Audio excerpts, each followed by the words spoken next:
Walk across the open plain with me somewhere in Mesopotamia in the summer of 53 BC. Water ran out hours ago. 40,000 Roman soldiers are strung out across ground with no cover, no high ground, nothing but flat, sun-baked earth stretching in every direction, following a guide whose loyalty none of you have any real way to verify. Somewhere ahead, watching, is an enemy force, barely a quarter your size, 10,000 men, mostly on horseback, commanded by a Parthian noble, whose name most of these legionaries have never even heard before this campaign began. What does it take to lose an army, a son, and your own head, chasing a reputation you never actually needed in the first place? If you want the full, honest story of Rome's worst military catastrophe, subscribe now. There's more of exactly this waiting for you. To understand why 40,000 men are standing on this exposed plain at all, you have to understand the man who put them there. Marcus Licinius Crassus was, by most reasonable measures, the wealthiest individual in Rome, a man whose fortune had helped buy him a seat at the very top of Roman politics as 1/3 of the first Triumvirate, ruling the Republic in uneasy partnership with Pompey and a rising general named Julius Caesar. Crassus had earned real military credit years earlier, crushing the slave uprising led by Spartacus, a story this channel has told elsewhere and won't repeat here. But that victory against a rebel army rather than a foreign power never carried the same prestige as Pompey's eastern conquests or the campaigns Caesar was actively racking up in Gaul. Crassus wanted a war of his own, one that would put his name beside theirs in the history books rather than beneath them. Parthia, a powerful empire to Rome's east that had given Rome no real provocation for war, became the target of that ambition anyway.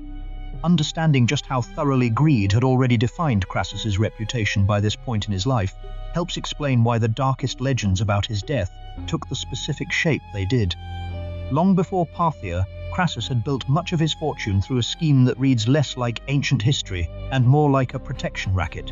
He organized a private fire brigade, and when fires broke out across Rome, his men would arrive at the scene not to extinguish the flames, but to negotiate, refusing to act until the desperate property owner agreed to sell the burning building at a fraction of its worth.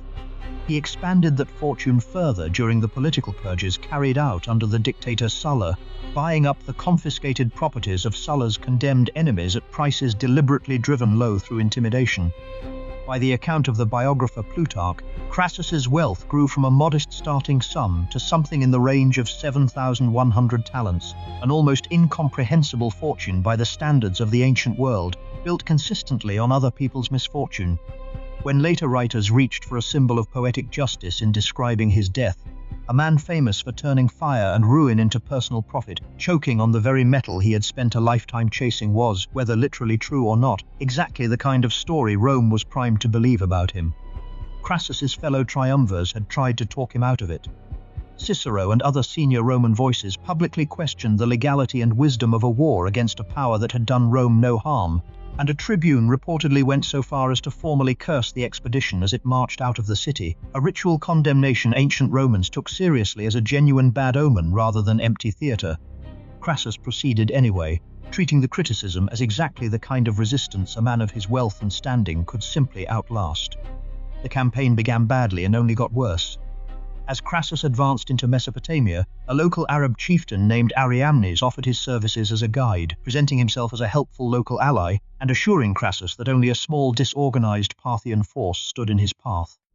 Ariamnes was, in fact, working for the Parthians the entire time, and the route he led the Roman army along took them deliberately away from water, shelter, and any terrain that might have blunted a cavalry-heavy enemy's advantage.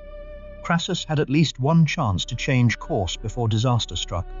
Word reached him from Artavasdes, the king of Armenia and a nominal Roman ally, warning that the real Parthian threat lay in a different direction entirely and urging Crassus to redirect his forces accordingly, offering what support he could.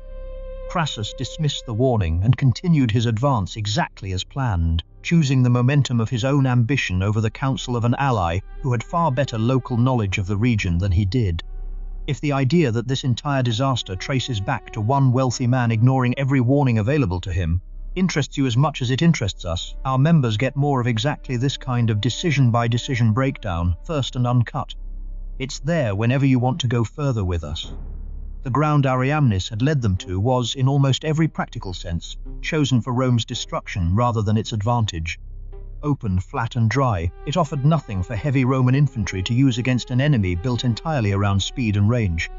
Facing them was a Parthian force under the command of a noble named Surena, combining two devastating elements: horse archers capable of firing accurately while riding at full speed, wearing down the Roman formation from a distance it could never effectively close, and cataphracts, heavily armored cavalry designed to deliver a crushing charge once the enemy's cohesion had already begun to fracture.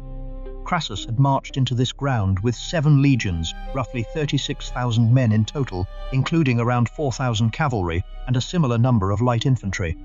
Among that cavalry rode a unit that gave the army its single strongest edge on paper: 1,000 Gallic horsemen, veterans who had served under Julius Caesar himself during the conquest of Gaul, brought east specifically by Publius Crassus, who had commanded them in some of Caesar's own campaigns before joining his father's expedition.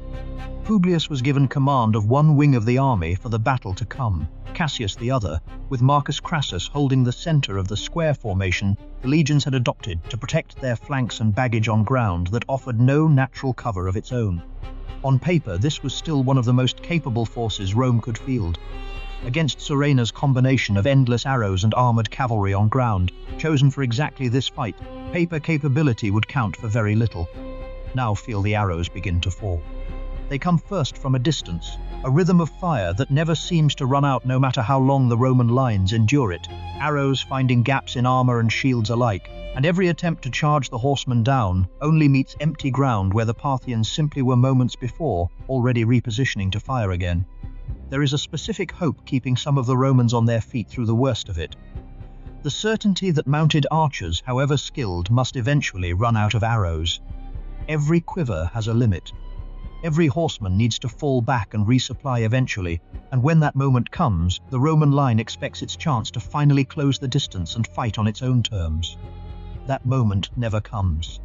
Watching through the dust, Roman soldiers begin to make out a long train of camels moving up behind the Parthian archers, loaded not with food or water but with arrow after arrow after arrow, a mobile supply chain built specifically to keep Surena's horsemen firing without pause for as long as the battle demands. It is, in its own quiet way, as devastating a piece of battlefield innovation as the cataphract charge that follows it. Surena had solved the one logistical weakness that should have saved this army, and solved it so completely that the Romans' last realistic hope for survival simply never materializes. There is a sound underneath the arrows that you feel before you consciously register it, a deep, rolling roar, closer to thunder than any instrument, produced by hollow drums stretched with hide and hung with bells that the Parthians beat in unison as they advance. Plutarch himself singled this out specifically, writing that the Parthians had chosen an instrument of war that struck fear into the hearing before a single blade had struck anything at all, a noise deliberately built to work on the nerves of men who were already exhausted, already thirsty, already unsure whether they would survive the hour. Roman officers face an impossible choice with no correct answer built into it: lock shields into the tight overlapping Testudo formation, and the arrows mostly fail to penetrate, but the line loses all ability to maneuver, leaving it rooted in place for the cataphract's charge with nowhere to go. Loosen the ranks to keep some capacity to shift and respond, and the arrows find gaps that a tight formation would have closed, cutting men down at a range they cannot answer regardless of which choice their officers make. Neither formation solves both problems at once, and Surena's combined force of archers and armored cavalry had been built, whether by design or hard experience, specifically to punish whichever choice a Roman line made. You watch the formation around you begin to fragment, not from a single overwhelming blow, but from hour after hour of a battle Rome's heavy infantry was never built to fight, worn down at a range it cannot answer, in heat and dust that seem to have no end. When the cataphracts finally do commit to a direct charge, they strike a line already exhausted, already bleeding, already unable to present the kind of disciplined resistance that had made Roman infantry so dominant everywhere else it had ever fought. Crassus's own son, Publius, leads roughly 6,000 cavalry away from the main line in a doomed attempt to draw the Parthian archers off and break their advantage before it could crush the rest of the army. It fails completely. Surrounded on open ground with almost none of his own infantry support, Publius watches nearly his entire detachment cut down around him. Wounded and unable to fight his way back to the main Roman line, he refuses the urging of the friends still alive beside him to attempt an escape, and instead orders his own armor-bearer to run him through rather than be taken. his death becomes one of the clearest single symbols of how completely this campaign had unraveled. A Parthian rider then rides toward the remaining Roman line with Publius's severed head raised on the point of a spear, calling out to the exhausted Roman soldiers still holding position, asking from what family such a brave man could possibly have come, a calculated act of psychological warfare aimed directly at the father commanding those dying men. Plutarch records that nothing else that day broke Roman morale as completely as the sight of that head, not the arrows, not the heat, not the hours of grinding attrition, the confirmation, held up on a spear for the whole line to see, that Crassus's own son was already gone. What followed was less an organized retreat than a desperate unraveling. As Roman forces attempted to withdraw under cover of darkness, guided once again by a local escort whose loyalty proved just as questionable as Ariamnes's had been, one officer in particular refused to trust the arrangement. Cassius, the same man who would years later join the conspiracy to assassinate Julius Caesar, broke away from the retreating column with roughly 500 cavalry and made his own way to safety in Syria, a decision that likely saved every life in that smaller group. Of the roughly 40,000 men who had begun this campaign, later accounting suggests something close to half were killed outright. Another 10,000 were captured and marched deep into Parthian territory rather than killed.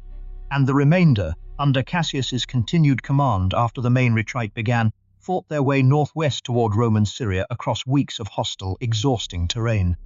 Cassius held that retreating column together through sheer discipline, reportedly resorting to executing soldiers who threatened mutiny along the way, and prioritizing speed over the temptation to stop and forage, buying the survivors' safety with a harshness that, under different circumstances, might have gotten a lesser-remembered officer condemned rather than praised. Crassus himself did not escape.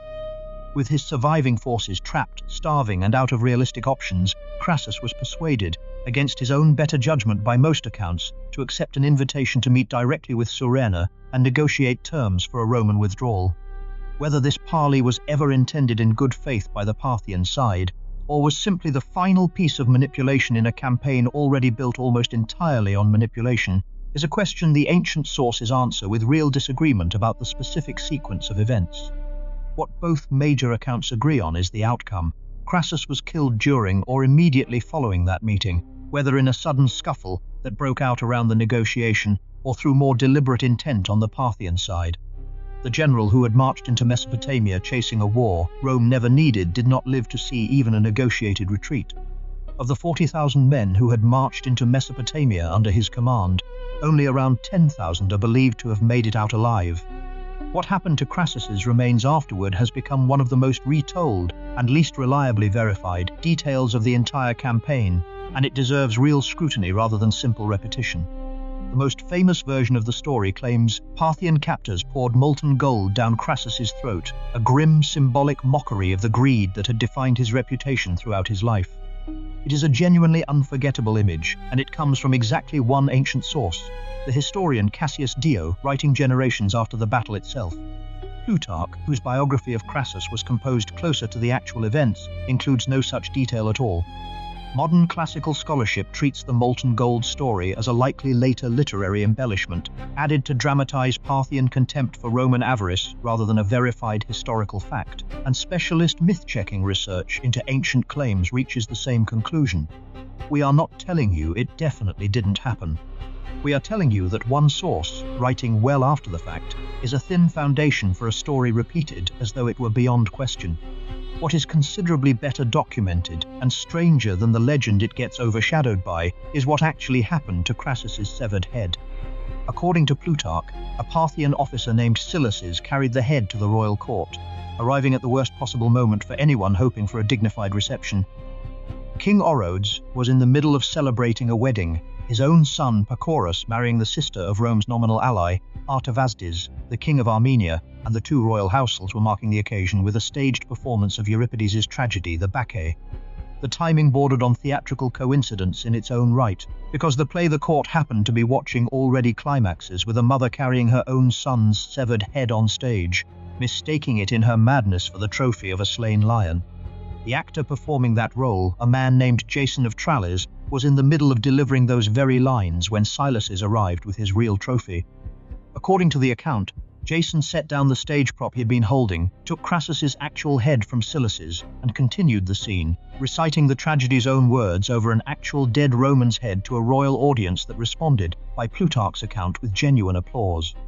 Modern classicists still argue over how literally this specific staging detail should be trusted, given that Plutarch himself was writing generations later and the scene's dramatic irony is almost too perfect to be pure coincidence.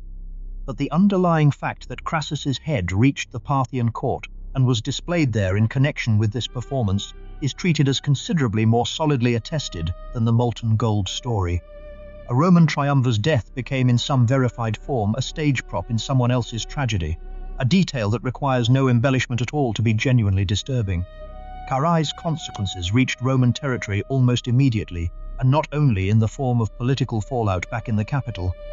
2 years later, in 51 BC, the Parthian crown prince Pacorus led an invasion into Roman Syria itself, alongside a general named Osaces, briefly overrunning Roman territory and besieging Cassius, the same officer whose discipline had saved a fraction of Crassus's army inside the city of Antioch. Cicero, governing the neighboring province of Cilicia that year, marched 2 legions toward the crisis to help relieve the pressure. It was Cassius, though, who turned the invasion back on the battlefield. As Pacorus's force withdrew, Cassius ambushed the retreating Parthians near Antigonea, killing Osaces in the fighting and wounding Pacorus badly enough to end the invasion for that year entirely. The man who had escaped Carrhae's disaster with barely 500 cavalry had, within 2 years, become the officer who stopped Parthia's counter-invasion cold, a detail modern accounts rarely pair with his role in Crassus's defeat, but one that belongs in the same story. Crassus's death did not stay contained to the battlefield it happened on. He had functioned for years as the wealthy counterweight balancing an increasingly uneasy political partnership between Julius Caesar and Pompey, 2 ambitious men who had tolerated each other largely because a third figure of comparable standing helped keep either one from moving too aggressively against the other. With Crassus gone, that balance collapsed. Within a few years, Caesar and Pompey's rivalry hardened into outright civil war, a conflict that would eventually end the Roman Republic itself and open the path toward the imperial system that followed. A war launched by one man's need for personal glory did not simply cost an army in the desert. It removed the exact figure whose presence had been quietly holding Rome's entire political structure together, and the Republic did not survive his absence for long. Among the losses Rome suffered that day were several of its legionary standards. The sacred eagle emblems each legion carried as the physical embodiment of its honor and identity. Losing them to an enemy was, for Roman soldiers, a disgrace nearly as significant as the human casualties themselves, and recovering them became a matter of state importance that would take more than 3 decades to resolve. Rome did not send another army to reclaim them. In 20 BC, 33 years after Carrhae, the Emperor Augustus achieved what he would later describe as one of his greatest personal accomplishments: the diplomatic return of the captured standards, negotiated directly with the Parthian king Phraates IV in exchange for Roman non-interference in internal Parthian succession politics. No battle. No invasion. Just patient negotiation, decades after the disaster, finally closing a wound that an entire generation of Roman leadership had never managed to heal by force. Consider how different this resolution was from what an earlier generation of Roman leadership would almost certainly have demanded. After Carrhae, and after further standards were lost in subsequent, equally unsuccessful Roman ventures against Parthia, in the following decades, the expected Roman response would have been another invasion, another army, another attempt to erase the humiliation through military conquest the way Rome had answered nearly every other setback in its history. Augustus chose differently, and the fact that he could choose differently, and still call it his greatest achievement, rather than a retreat from Roman honor, tells you something about how thoroughly Carrhae had taught Rome the limits of what military force alone could accomplish against this particular enemy. Parthia, unlike Gaul, unlike Carthage, unlike so many peoples Rome eventually absorbed into its empire, was never conquered. It remained a genuine peer power on Rome's eastern frontier for centuries, and the return of the standards in 20 BC was not a victory that erased that reality. It was an acknowledgement of it, dressed in the language of triumph, because Rome's political culture had no other language readily available for a win that didn't involve a legion marching home with an enemy's territory behind it. The moment was celebrated across the empire regardless, on coinage, on public monuments, and most famously on the breastplate of the Augustus of Prima Porta, a statue that survives to this day and depicts, in careful sculptural detail, a Parthian figure handing a Roman standard back to a personification of Rome itself. Poets of the era, Horace among them, wrote verses celebrating the moment as though it were a conquest, a piece of literary spin, every bit as deliberate as anything Crassus's own PR might have produced had he lived to write it. Stand in front of that statue today, as it survives in a Roman museum collection, and you are looking at the closest thing history left behind to a formal apology for Carrhae. 33 years late, achieved with words instead of legions, and still, somehow, the ending Rome chose to be proudest of. Surenna himself did not live long enough to fully enjoy the reputation this victory earned him. He returned from Carrhae as the architect of one of the most complete tactical destructions any Roman army had ever suffered, and that success, rather than securing his position, became the very thing that ended it. His growing popularity among the Parthian people and his own troops made him a figure the Parthian king Orodes increasingly viewed not as a loyal commander but as a rival, a man whose battlefield charisma threatened to eclipse the throne itself. Within the same year as his triumph at Carrhae, Surenna was executed on Orodes' orders, killed not by Rome, not in battle, but by the jealousy of the very king he had just delivered an extraordinary victory to.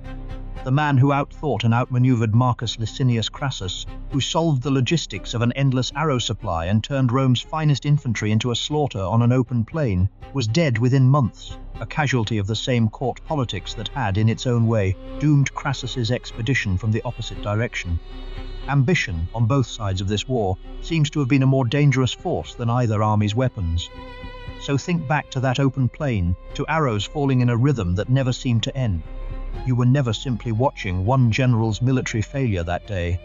You were watching what happens when Rome's usual advantages, discipline, heavy infantry, sheer institutional confidence, meet an enemy built specifically to exploit exactly those strengths as weaknesses instead.